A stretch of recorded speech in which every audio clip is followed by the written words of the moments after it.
I don't even know what to say. That was one of the craziest things, independent of my personal investment in that game. Just one of the craziest football games I have ever seen in my entire life. All anyone wants out of playoff football, unless all you want is for your heart to be bumping at the end of it. I don't really care about either. Like, I'm not a fan of either of these teams, and my heart was going for the last, once we got inside the 2 minute, I was like, oh my God. We saw this on the horizon 6 weeks ago. Bears, Packers in the playoffs. But I didn't see it on the horizon at the end of the first half. Well, I thought this was gone. That's worth pointing out. But just for a game that we had 5-6 weeks to joke about, to be even dumber than our wildest dreams, it was so good. And it speaks to who the Bears have been this season. Of course they came back. Of course a dozen ridiculous things happened. Of course they left it to the final seconds. And you're right, Derrik. I'm not invested in this, but by the final minute, and I'll say I picked the Packers to win this game. I did it at the live show in front of a room full of Bears fans. By the final 20 seconds of this game, I was just like, come on, Chicago, do this for Mace. He's going through it right now. It was hard to watch, in a good way. But by the end of this game, I was like, they got to get this for Robert. I can't go on the air after the Bears rip his heart out. It's going to be too hard. If it had happened, I would have been okay. I want you guys to know that I would have sat down in this chair and we would have talked about the game in that way. I absolutely would have. But for it to end that way, in the way that it did, I mean, I don't even know where to start. To me, in my mind, if I'm going to sit back here and I'm going to look back on this game 2 weeks from now, a month from now, a year from now, that 4th and 8 throw to Rome Odunze saves the game. I mean, it is one of the, I hope that we talk about that play in a long and excellent career for Caleb Williams. He was all over the place tonight, and we can get into that. The Bears offense was all over the place tonight. The Bears were all over the place tonight. But that play, 4th and 8 with the game on the line, rolling to his left, not even just to get that throw off, but the placement on that throw has to be perfect in order for that to work. He drops it in, they go down and score, and then we're off to the races. We finally have a game again, and the Bears ultimately win it. But I mean, that's the play. That is the play that I will come back to when I think about this game. And that one, I think, to me, really speaks to his arm talent, because even the guys that are really good throwing left, it's a lot of you're throwing left, and then you get to just drive that thing in there. He jump past fall backs. He's shooting a 3-point shot when he throws that. It's special. It's unbelievable. Outside of Josh Allen, obviously there are super mutants like Josh and Lamar and maybe Mahomes who could get away from Isaiah McDuffie. But Isaiah McDuffie was all over him. He looped around and came up the middle, and a lesser athlete gets sacked there, and it looks, or at the very least just throws a stupid ball that never has a shot. To evade that and make that throw, it was, I mean, I would put that on a short list of throws of the year. If we're considering the regular season, that was disgusting. I can hear people outside. This is a cool moment. There were car horns going off before we hit live. For what the city feels like tonight, just outside these windows, because I assume it's just an absolute scene out there. And so the completion to Odunze, they keep that drive going. The next play, the check down to Monungai that gets him down inside the 10 on that drive, is also just a really good process play. Mm-hmm. And then he hits OZ. They put him one-on-one with Walker from the slot on that play where he scores the touchdown. He cooks Walker on that play. And that was a good design too. They had Loveland sitting as a little wing tight end there, and they fast motion him out right before the snap. And Quay Walker's he sees flashing signs. He's oh, ball's going out there, and he gets a little stuck, and he moves a little bit more over than he should.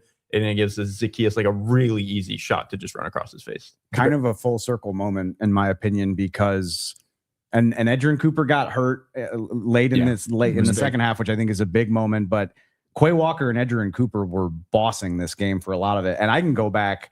I bet I could find 3 other snaps where they looked for somebody over the middle, and Quay Walker was just all over it. So for them to answer with a play that kind of got him out of sorts and froze him enough for an easy touchdown, it was a cool moment, because he had been a pain in the ass for them for a lot of this game. It's an important thing to mention, that Edgerrin Cooper injury, because on the 2-point play, the Bears come out in jumbo and then they break it apart. And Colston Loveland is one-on-one with Nick Neiman on the outside, because Edgerrin Cooper is not in there in base defense. And for the Bears to scheme up a one-on-one isolation play for the 21-year-old tight end with the season on the line, warms my heart. Packers come back out. They get to a place where they can delay a game, makes it a 3rd and 15 on that next drive, and then McManus misses the field goal. So now you're in a spot where if the Bears go down and score a touchdown, they go up 4, and they go all the way down. And there was part of me that when they scored the touchdown on the fake screen to DJ Moore, which is a great design, right? If you're trying to score a touchdown, it's a great design. But I said it to Dave, as soon as they scored that touchdown to go up 31-27, there's a minute and 43 seconds left in the game. Packers still have a timeout. I'm like, I'm terrified that they left them too much time.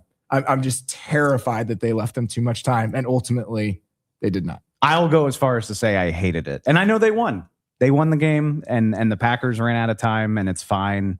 But we've talked about this many times over the course of the season. Like, I think time management has to be a part of that in game scenarios. And I wouldn't have taken the shot right there. I'm trying to get another 20, 30 seconds off the clock and make it that much harder, or at the very least get Matt LaFleur to burn a timeout to keep time on the clock. It worked out.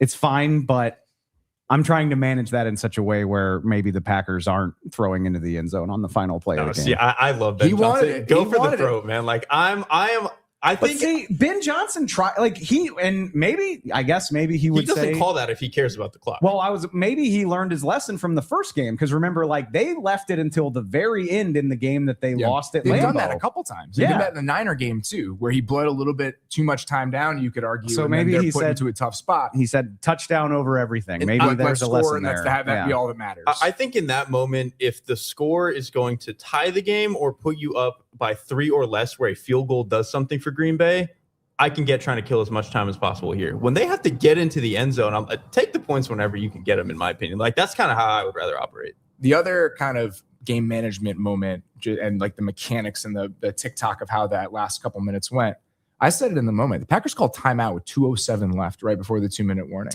And I was kind of shocked.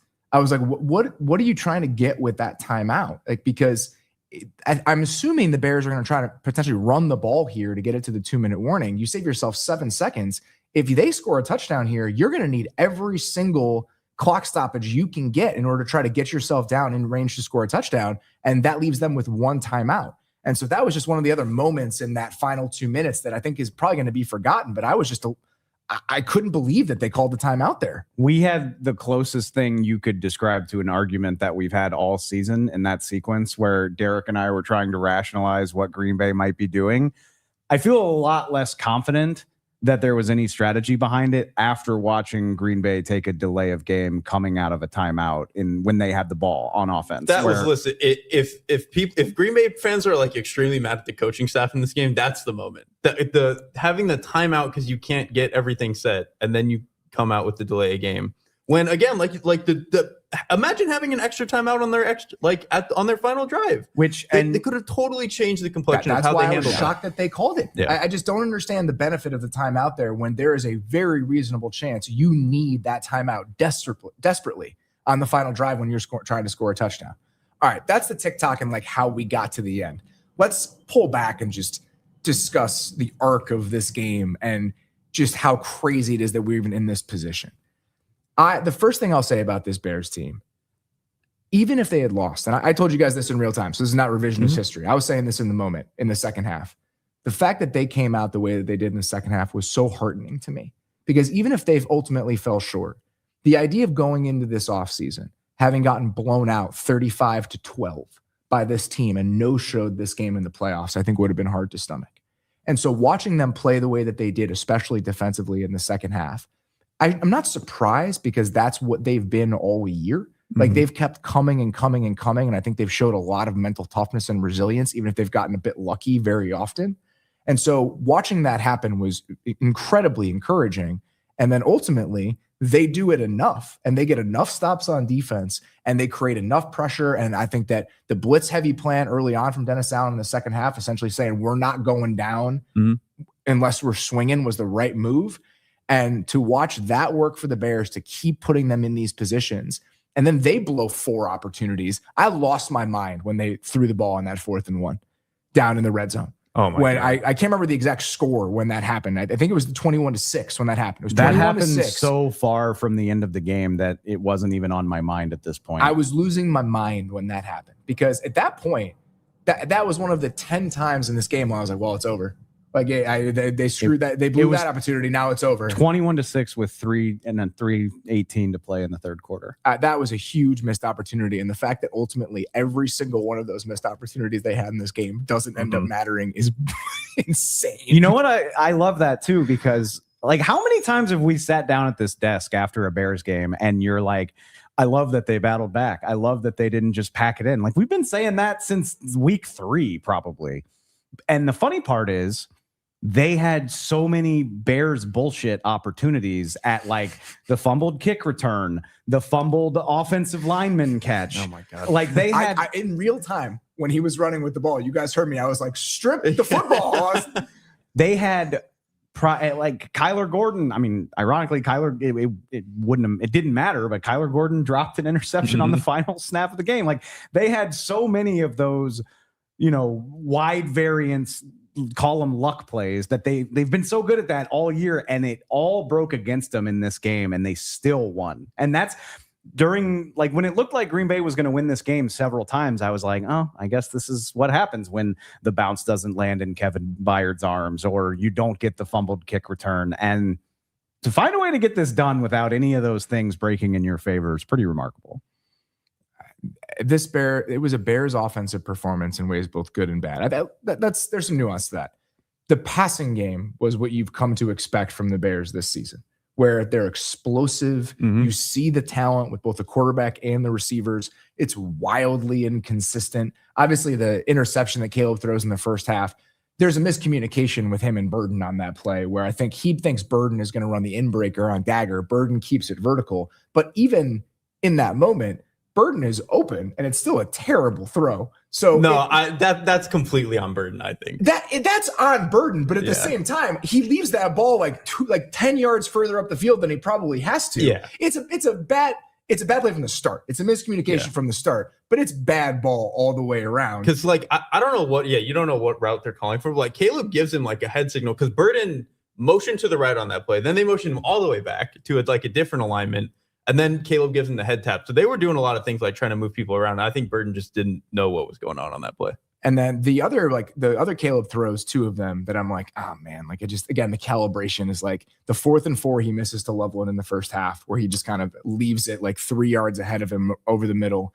And then there's a 2nd and 10 before they score the touchdown. Ultimately, the second to last touchdown that they scored to Zacchaeus, where he has a corner route to Dunze, and he sails that one. And so again, it's just like an inconsistent, all over the place performance from the passing game. But you also have these spectacular moments from the quarterback, and then specifically the 21-year-old tight end is really good at football. What an incredible performance! He was everything. I mean, the sheer production from him in this game. He finished with 15 targets. He had 8 catches for 130 yards on 15 targets. No one else on the team had more than 7. And I think the broadcast said it was like the first time a rookie tight end has had over 100 yards in like 30 years. I think it was 1988. Yeah, it was 1988. Yeah. So 30, almost 40 years. Almost 40 years. Like this does not happen. Colston Loveland was truly incredible, which is funny because like he won in the first half. The passing game was really up and down, in part because they weren't running the ball well enough. So like in the instances where they hit inconsistency on the passing offense, it just mean the drive died. And then early in the third quarter, Caleb actually threw like a beautiful over route to Loveland, and he dropped it.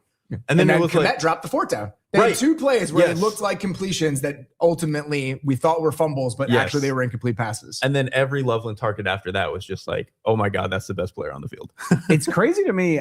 I'm surprised just looking at it in the aftermath that Burden only finished with 3 catches for 42 yards. I mean, he did have 7 targets on the day, but there were multiple times during the game where I was like, holy shit, they're just trying, like they're completely comfortable building this all around the 2 rookie pass catchers. And like, clearly they have the talent to do that. And they've been such a big part of the second half of the season, but looking to them, and particularly Loveland, in all of these high leverage moments is just really cool.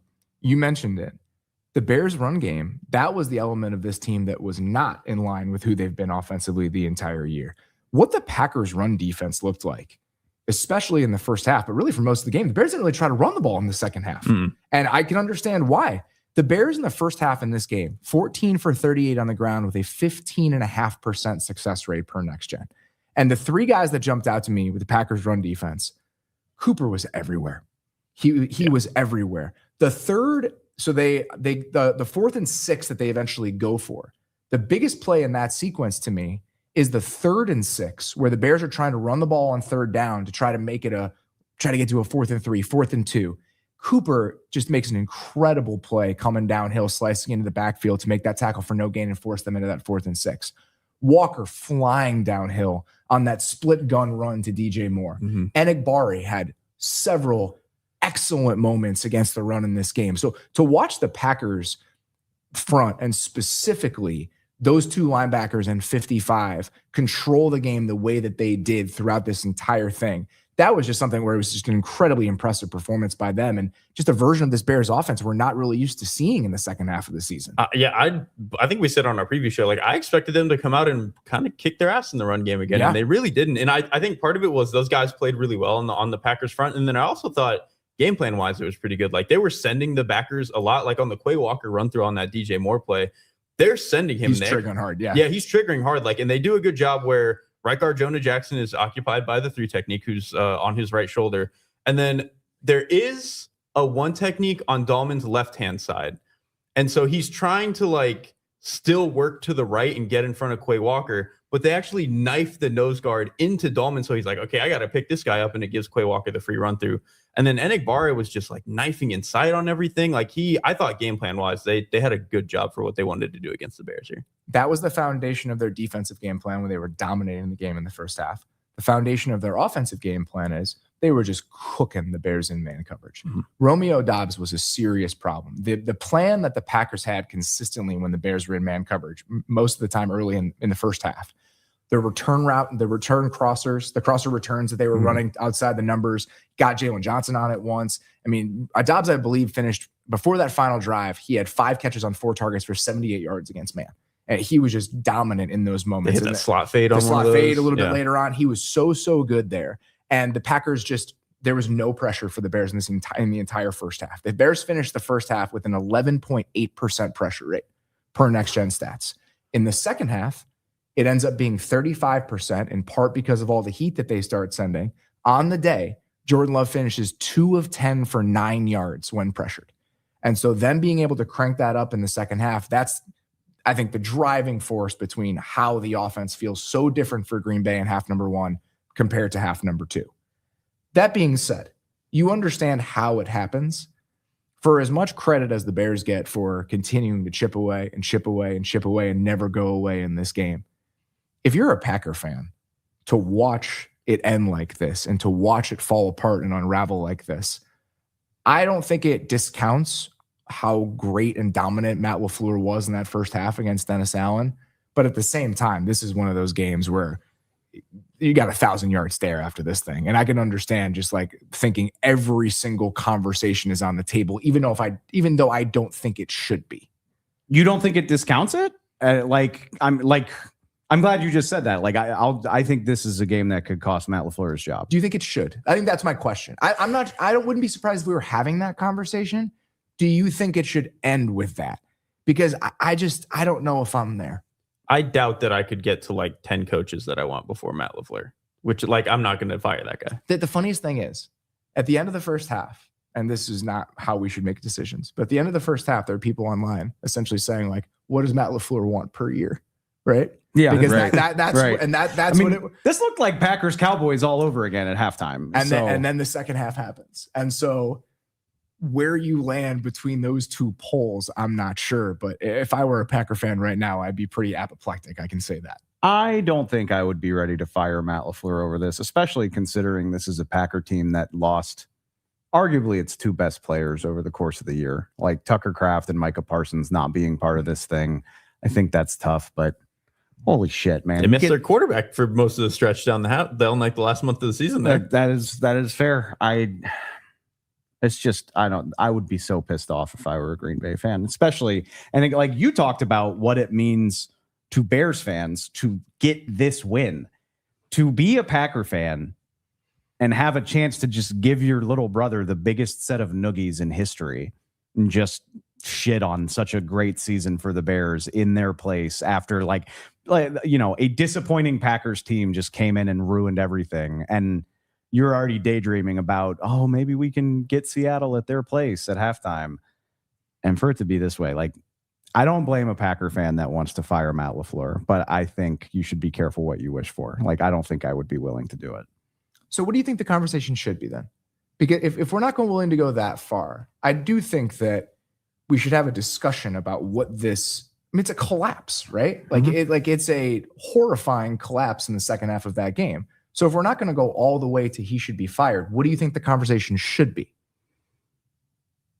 I mean, I really don't know. I think ultimately what lost them this game was like, once they started to heat them up, I think you saw some of the offensive line talent kind of crop up in this game. I think that ultimately became the issue. And I think a lot of the Tom in this game, which is worth mentioning. Right. Yeah. And I think honestly, with a lot of the, like, Jordan Love was, what did you say? 2 of 10 under pressure. Yeah.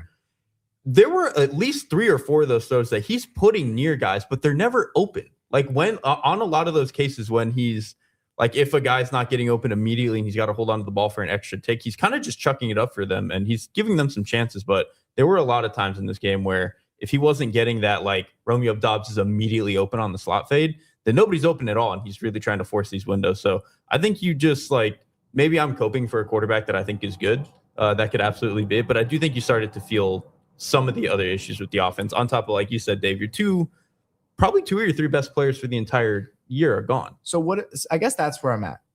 We just reached another year where a Packers team that I think all of us believed at various points this season and the preseason that they would probably be in the range of being title contenders. I put them there, I think. Yeah. For a lot of reasons, it didn't happen. They get a little bit hurt. They start to slide down the back half of the season. I can understand why they didn't ultimately rise to that level in the end. But now for the 3rd year in a row, this is a Packers team that's getting bounced before getting to where they want to get in the playoffs. And so I guess, what does the cope sound like for the 2026 Packers? Like, why are we in a place where we're going to go into this offseason and be like, you know what, guys, next year is going to be different? You know what? Maybe it's I don't want to be the guy that advocates to fire who I think is a really good head coach, but maybe that is a point for the people that would want change, because, like, much like the Baltimore Ravens, like, everybody thinks John Harbaugh is a good coach. He accomplished so much in Baltimore, but change can be a good thing, right? And maybe the change of voice, the change of direction, a new set of ideas would benefit this team, a new approach.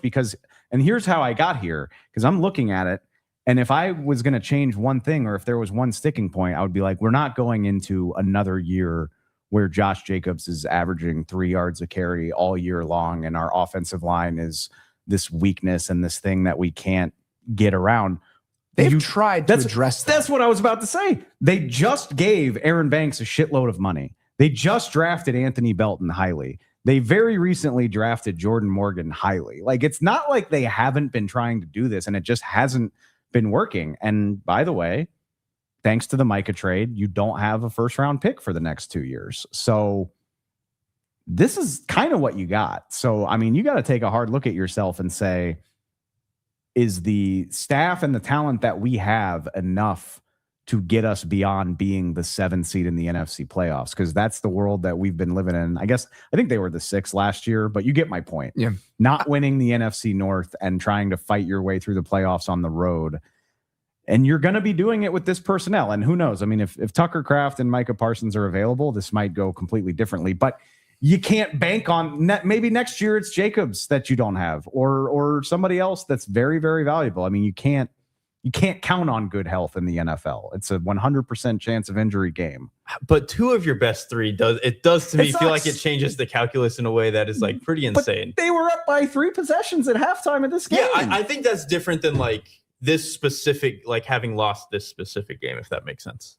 Yeah, I'm mostly playing devil's advocate when it comes to, like, all right, what should the conversation be? Because I think a reasonable place to land with the conversation is you get Micah Parsons back next year, you get Tucker Kraft back next year, you're still going to be a very good team. Matt LaFleur is one of the reasons that you're capable of being the team you've been on offense over the last 4 or 5 seasons.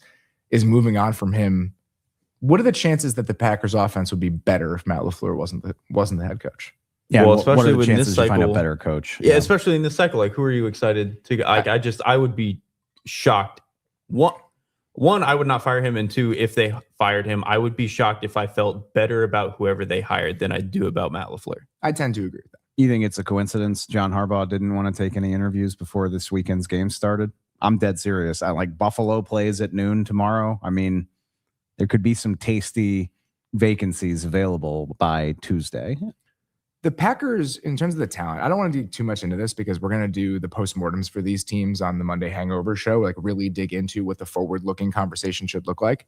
With the Packers, in the draft, I think they found a lot of really useful players over the last couple of years. Cooper was a 2024 draft pick. Evan Williams was a 2024 draft pick.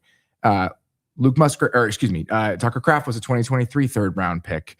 I think that they have found a lot of contributors over the last few years. Quay Walker has developed into a good player. We didn't even mention Devontae Wyatt is hurt right now. Mm-hmm. And so another guy that was, a part of this team and a highly drafted player that was not on the roster by the end of the season.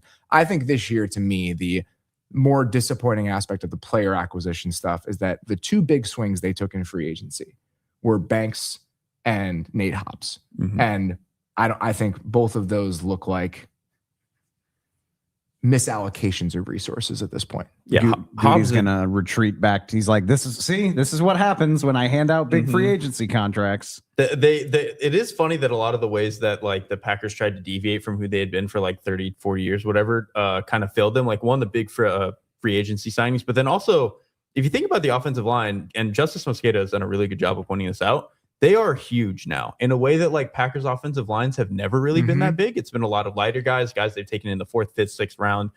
The Zach Toms, who like they're a little bit undersized and they find this like unique value in whatever those guys are. And then they try to go spend on Banks and try to do all this other stuff. And it just hasn't like take draft picks like Anthony Belton, who maybe he'll be good, but he's massive and just not who they usually go for. Jordan Morgan, kind of same thing. Just like a lot of the ways that they've tried to get off the beaten path of who the Packers have been have like almost kind of hurt them pretty recently. I think where I land with it all is if the Packers are in the playoffs again next year with Micah Parsons, Tucker Kraft, Zach Tom, year 2 of Matthew Golden, I just think that there's reason to believe that it's not worth giving up on this version of what you've built here. I think that's where I land with it. I guarantee you there are so many Packers fans that just don't fucking want to hear that right now. Not only that, there are so many people who listen to our show who don't want to hear us fall in love with the Packers next August. I don't think I'm going to do that because I'm in a place now where I'm in love with a different team in the NFC North. The Bears rule the North. Well, we don't have to talk about the Bears' future because we'll have plenty of time to discuss that over the next couple of weeks. I mean, they're going to play another playoff game. And so the Bears outlook is... Are you a big San Francisco 49ers fan for the next 18 hours? So what happens now? What's like this, like, like the sequencing and like what happens based on who wins and loses more than I do. So if the Niners win, the Rams have won. Yes. So the highest seed goes to the, no, actually, I guess you would, you would hate for the 49ers to win because it would send the Rams to Chicago. So yes. I would assume you want an Eagles-Bears rematch over Niners or over Rams. Yeah, I think that's so. Right. My apologies. Right. Yes. You want an Eagles home victory because that would set up Rams to the Seahawks and Bears Eagles. That's what I thought. And I think that is correct. Yeah, but I think you're right to want that.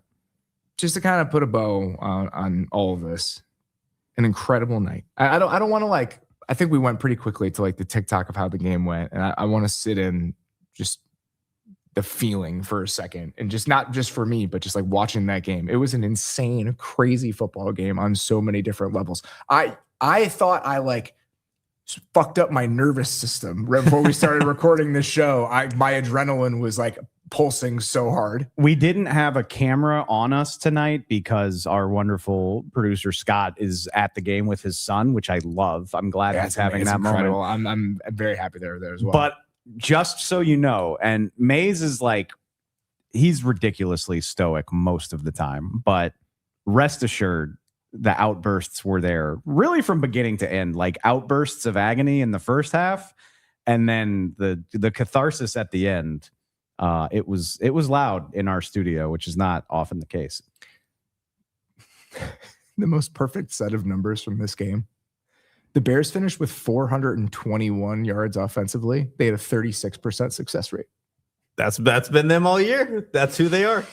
That's who they are. It's just absolutely bonkers. I'm workshopping this take, and it might not last. And I want to give respect and deference to like Josh Allen and Lamar Jackson and Patrick Mahomes, but this year has Caleb Williams just been the most entertaining player in NFL football, and that does not mean best. I don't know if that's true. That does not mean best. I think the last 4 to 6 weeks he's had a lot of really cool high end moments. And I think where I can actually get with Dave a little bit is there's more of a mystery as to what you're getting on the snap. Like That's part of it. When you watch Patrick Mahomes like at his best, it's usually like, well, yeah, he's pretty incredible. He's not really going to mess things up, and he's going to make 4 incredible plays. With Caleb Williams, you're just like, this could be the great one. This could be one where he kind of just throws the ball at somebody. Well, the thing that made me think about this, Robert, and we talked about it. Where was it in the game? It was late in the game. Yeah, it was right before. So they're driving, I think, to take the lead, right? Yeah, so it was the touchdown that made it 21-16, I believe. It was like early in the fourth quarter. The scramble he had on the right side. Yeah. And then right after that, they threw the big sail route to Loveland for that huge chunk. So he's done it. It is a theme for Caleb where he scrambles, he gets outside. He's more than fast enough to get to the sticks, even if there's a chance at a collision or a guy trying to make the tackle on him. And that moment of like, run, Caleb. Oh God, no, he's going to throw. And then it's like the hardest throw you've ever seen in your life, like right at a guy. And it's a thrill ride. And I thought he should have run right there, but he makes up for it. Oh, the one ways. DJ Moore drops. Was it that one? Yeah, it was the one DJ Moore drops. He threw it at him. Like it was a perfect ball. 110 miles an hour from like 12 yards away. But I think he gets the first down if he runs for it. And that's what I mean by entertaining. Like anything can happen on any snap. And half the time it's going to be amazing. And half the time you're going to be like, what the hell was that? You used the term super mutant earlier when you were talking about some of the other guys. What Caleb Williams reminds me of now, you know, in like certain depictions of Cyclops where he doesn't have the little visor thing on and it's just like spraying everywhere. He can't control the laser vision. That is legitimately what Caleb Williams reminds me of in this stage of Caleb Williams, where he is a mutant, like brings the ceiling down, and he is capable of that. Like the sheer amount of raw ability in his body is bonkers.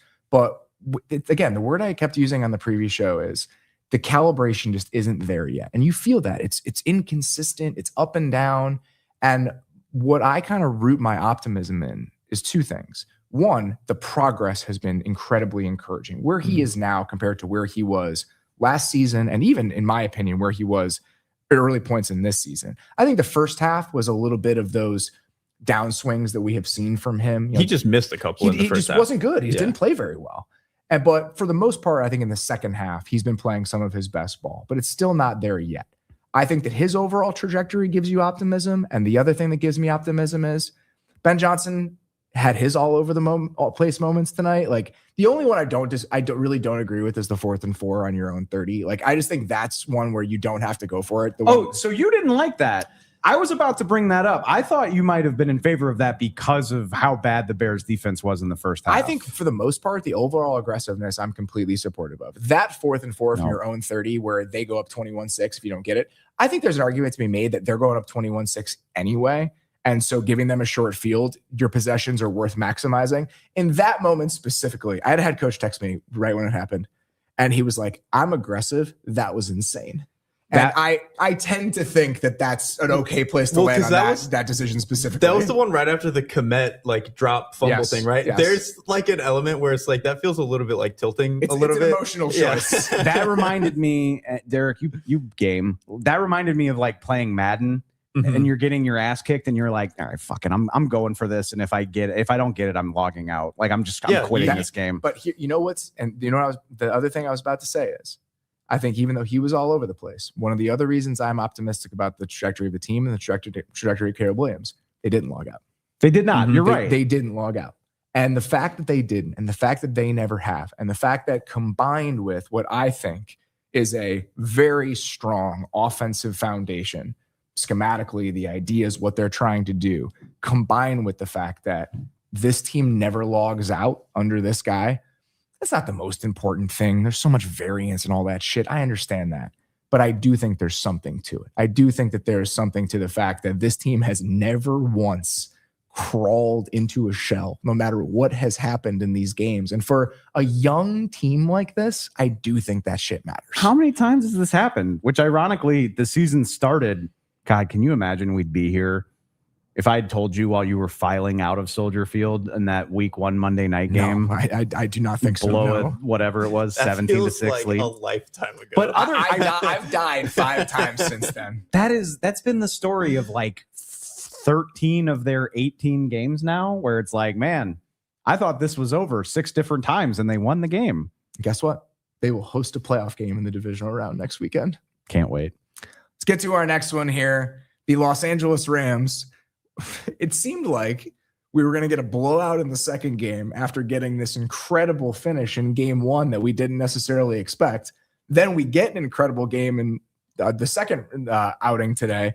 But the first one was insane. I mean, just an amazing game between the Rams and the Panthers that I don't think anybody really saw coming.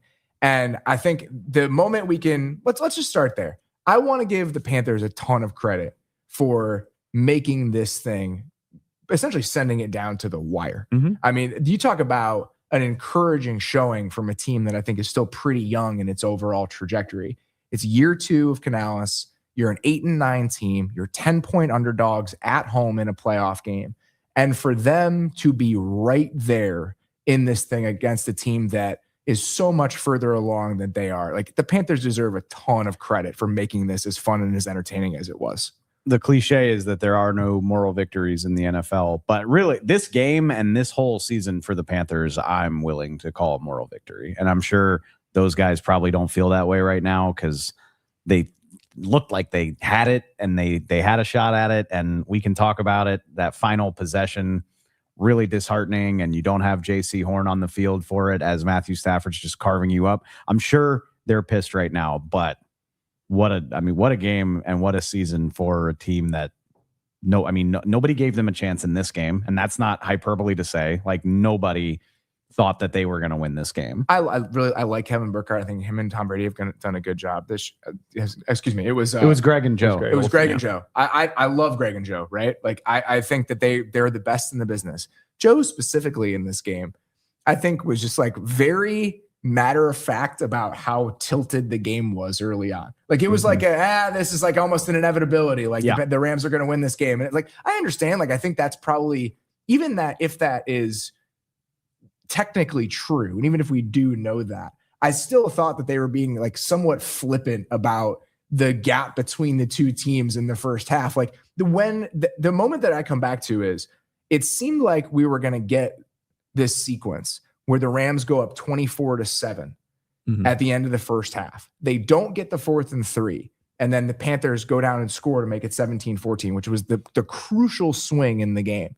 And it felt like he was almost like surprised. Like, it was almost like, oh, that's what was supposed to happen. And then it didn't happen. And so that was like a somewhat confusing to me in terms of like how they were kind of framing it over the course of the day. But I think that speaks to what the dynamics were as we walked into this football game. Absolutely. Yeah. And I think that's fair, but I think it matches the tone of this. I'm not overly upset with it. I was just a little bit surprised that they kept coming back to that. Because announcers often don't, because they're trying to make you as interested in the game as you can be. They want you to care, which almost in a way like did work back in their favor. Like, with them selling so hard that the Panthers should not be in this game, as they start to come back into this game, it kind of does make it like you start to realize how much of a miracle this was. I mean, I thought obviously the Rams end up winning this game. They make enough plays to do it. But like in the middle 2 quarters, the second and third quarter, the Panthers were the better team. They absolutely significantly. And their defense, there's a handful of guys we can shout out. I thought the run defense wasn't like special, but they held the Rams to a 44%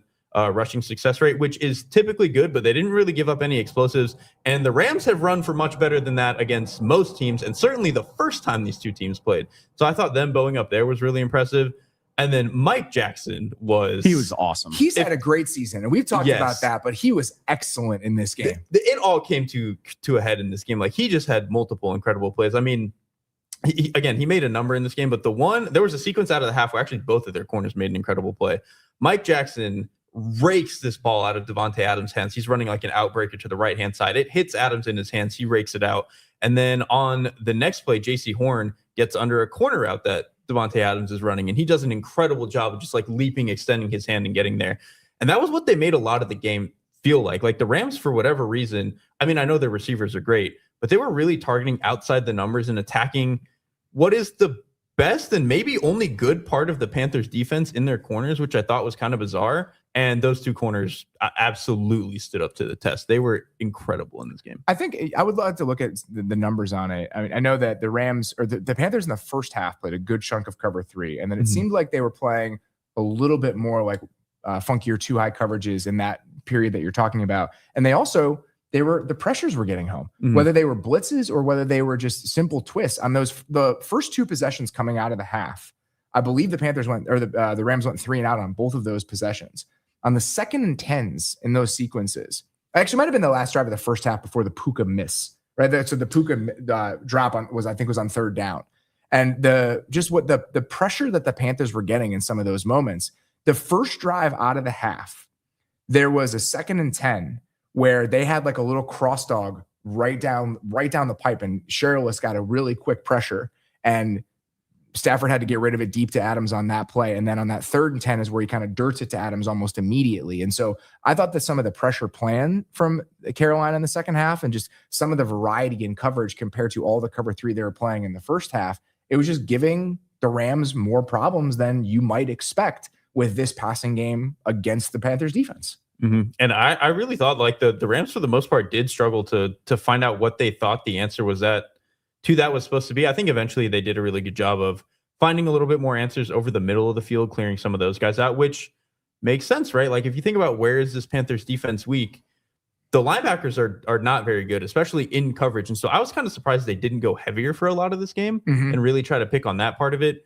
Instead, they kept their receivers out there and really, really tried to attack outside the numbers down the field, which just kind of a bizarre game plan to me, given how good those corners were. It felt to me at times like the Rams were trying to prove something, like prove that they were this overwhelming juggernaut, that the first time they came in here was a fluke and they can absolutely beat the Panthers by 17 plus points.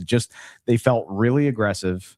And to be fair to them, some of that is missed opportunity. I mean, this game might look completely different if Puka Nacua makes a routine catch on the double move that you just mentioned, where if that's not a touchdown, it's putting them inside the 10-yard line with a chance to go up right before the half. So maybe it's justified, but it really felt like they were trying to get aggressive, targeting their 2 Davante and Puka in particular. And lo and behold, the decider is when you get your tight end involved and get him matched up on the outside. The other one that I thought is worth highlighting is to your point about the linebackers, they score with Kyron Williams on a little angle route over the middle. And I was like, yeah, man, this shit works. It doesn't have to be the flashy throwing these 25-yard digs with perfect anticipation on every snap. Like you can do this stuff too. And you know what's funny about the Parkinson touchdown is like, it's not, obviously it's an incredible play, but it's not like they super out schemed them there. Like Trevin Merrick was on that. And it was incredible coverage. Excellent coverage by Trevin Merrick. It was just a great play. I didn't mean to suggest that he like took advantage of it or anything. No, but that's even like, it's just like, it didn't even really feel like the Rams found that many answers. It was just like Colby Parkinson and Matthew Stafford made an insane play in that moment. So it was funny because they sequenced into that play. So if you look at the way that drive unfolded, they hit a big inbreaker to Puka out of that exact same look, where Puka's in kind of a condensed split with Parkinson to that side. And on that play earlier in the drive, they flash Parkinson to the flat, and then Puka comes on the inbreaker. And so on the final touchdown, they run what is the next step and wrinkle off of that, where they have Parkinson do a little double move where he flashes to the flat and then takes it vertically. And in theory, that's the play you should be able to hit as like a sequence off of the last one. But Merrick is in his hip pocket the entire time, and Parkinson and Stafford just make a fucking insane play to win the game. I mean, it is a beautiful throw and catch. Did you see what Davante Adams told the press? I did see. I did. Did you see this about Stafford? Stafford said, "Let's go snatch their hearts." Yeah, and Davante was like, "This is the most gangster shit I've ever heard in my life." Or he was like, "I was just smiling in the huddle because what a cool thing to say." One quick thing I do want to say in terms of Panthers knowing the game they're playing, They did a lot of like really spreading the Rams out in this game, which again, if you're going to try to like, let's make these corners cover as much space as possible on these dig routes, over routes that we're running horizontally. Yes, like they were really making those guys run, and they made them pay for pretty much 4 quarters. The sequence again that I kept coming back to, that is the reason that this is a game, is that the Rams go for it on that 4th and 3 with about a minute and 30 left in the second quarter.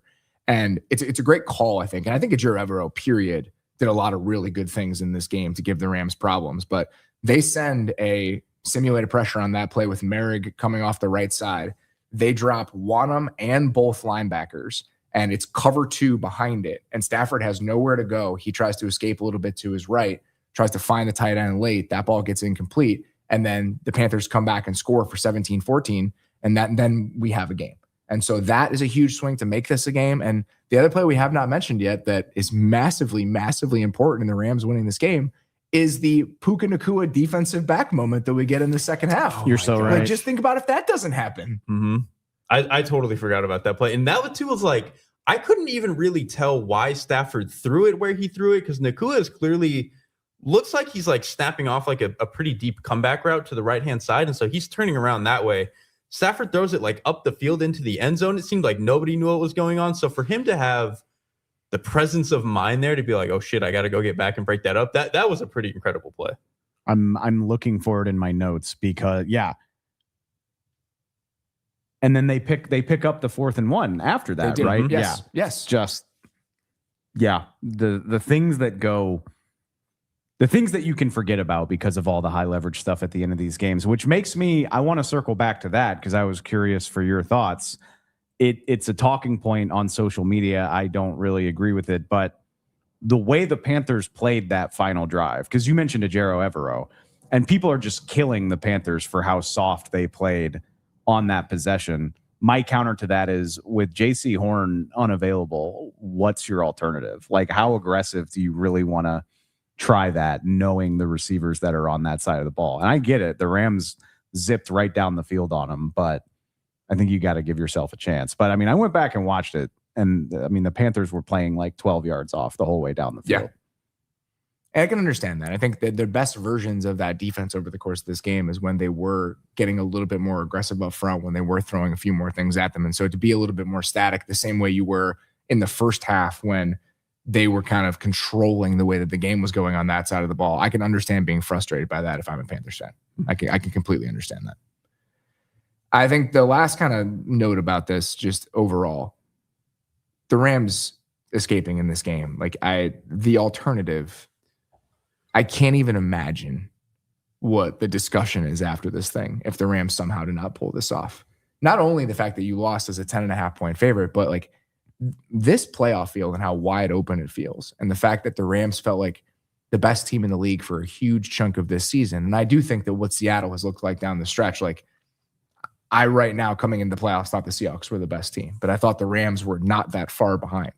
And so in a year where it does feel like there is an opportunity for so many of these teams to lose at Carolina as a 10.5 point favorite, if you were the Rams, it would just be devastating. Like the Packers losing in the way that they did to the Bears is devastating. Mm-hmm. But I think even Packers fans understand that because of some of the injuries and what they look like by the end of the year, they probably didn't have the juice to get all the way there.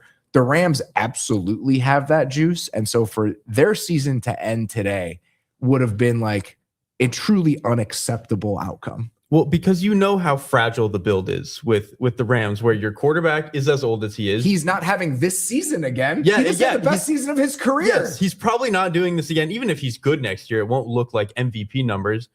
No idea when the wall is going to come for Devontae Adams, who is one of your best offensive players. And then even on defense, I know it's a lot of young guys, but like within the next 2 years, a lot of these guys are going to become expensive, and it's going to be even harder to build a really high quality defense.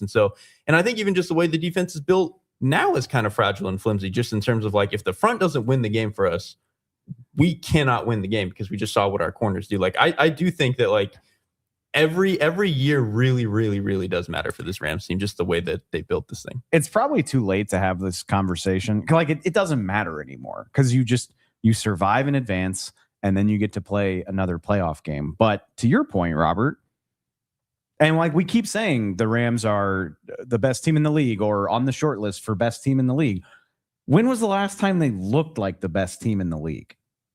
It's been a while. Was it the first 2.5 quarters of the Seahawks game? Yes, I think that is the last time. Did the Seahawks break the Rams?